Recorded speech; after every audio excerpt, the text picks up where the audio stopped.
Hey Okay. guys, this is Stephanie here today, and I have Jay. He's one of our patients. Actually, I've known Jay a long time. We like to impersonate each other, by the way, but that's another story for another day. But Jay came in with some knee pain, and a lot of times, when we get people that have knee pain, they'll get sometimes some scary diagnoses such as arthritis or meniscal tears, and they feel like there's nothing that they can really do. And when you have knee pain, it really affects your life because it's kind of hard to walk and do your everyday activities and exercise when you have things like that. And a lot of times when you go to doctors and the first things they want to do is give you medications, injections, and that's like kind of your option. And it's just not true. So today we get to hear from Jay and hear more about his story. So tell us a little bit about what happened. Hey, Stephanie. Good morning. Okay. So what I was doing a lot of working out, and I was basically, I think my body was just kind of tired, and my knee was kind of tired, and I was coming out of a Starbucks, and like something caught my surprise, and I tried to take off running to get out of the way of the car, and my knee said nope. It just said stop. So then I went to my doctor, and my doctor said I strained my MCL, which I've never done before, and so then he said, okay, well, you need to go see PT. Well, I thought about you. And then when I got with you guys, the diagnosis was deranged knee. Or deranged person. I don't know. Yeah, both. And I just laughed, like deranged, like my knee's crazy. Okay. And it was this weird feeling on the inside, and I couldn't do anything. I couldn't walk. And I certainly couldn't, lift weights or stuff like that. And I'm not a runner or stuff like that. And so I just couldn't do basic stuff. So Hillary Holler, which is great, she's fantastic, got me going. And I would do these exercises at home and eventually I think one of the biggest things too, was I was scared that I was doing damage to my knee.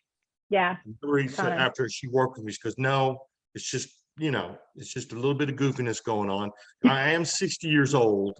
So it's not like I can train for the Olympics anymore. What? Yeah, I don't believe that. I don't believe and I that have for a this bit. real type A personality, which is not good for an old man. So there we go, that part. Oh yeah, And I understand that too. Yeah. So I learned to, take care of it and do these certain exercises.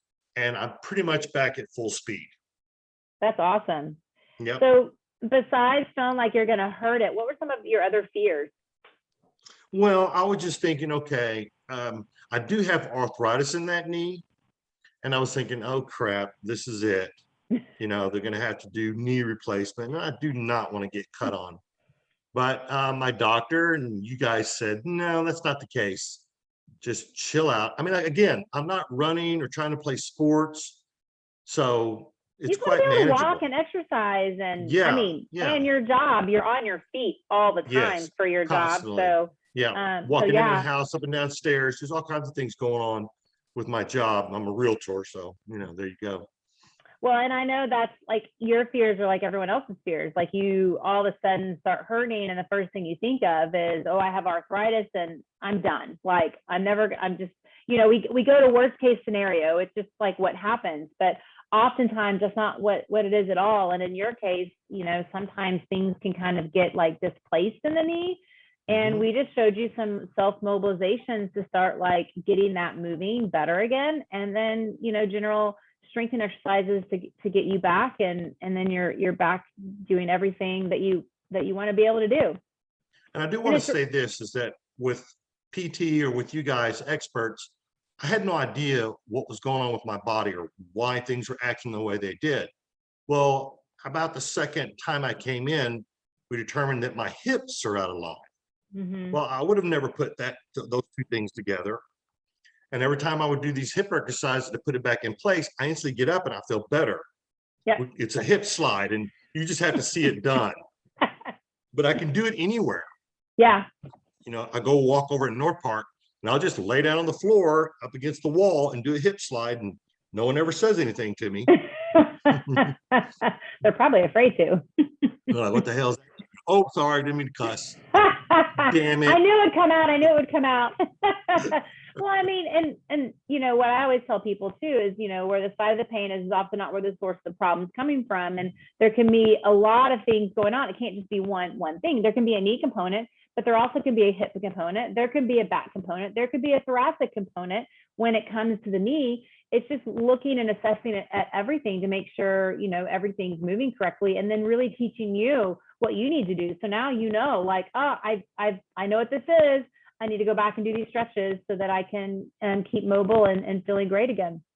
Exactly. Yeah, and I've got my little exercise I do. You know, I don't have to do a lot of them. No, It's not like it's an hour-long session. It's no, usually 10 to 15 minutes is what it takes me to go through that series of exercises. yeah, that's it. That's our goal. I mean, even when you come in each week, it's like we're building upon what, like, you don't have to do these anymore, but we want you to add these things. So you know, we know people aren't going to do a ton of exercises, but if we can give them 4 or 5 things to work on, then that's definitely more doable. We're all busy people.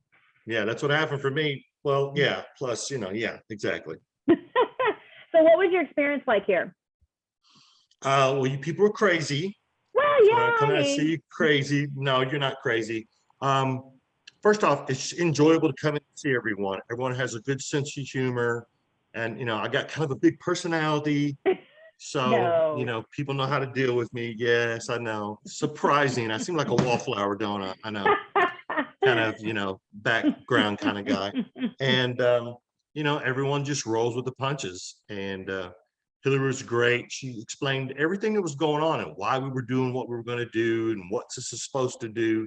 All those important kind of things that were important to me. Just want to understand, why do I have to do this particular thing? She'd explain why it was. And yeah, Yep, so it's a great exactly. experience. Yeah. So if you had someone that you'd be speaking to that's like kind of on the fence of coming here, what would you tell them? I would say just chill out, stop freaking out about it. You know, they're not going to embarrass you or make you look, you know, like you can't do something. That's not it at all.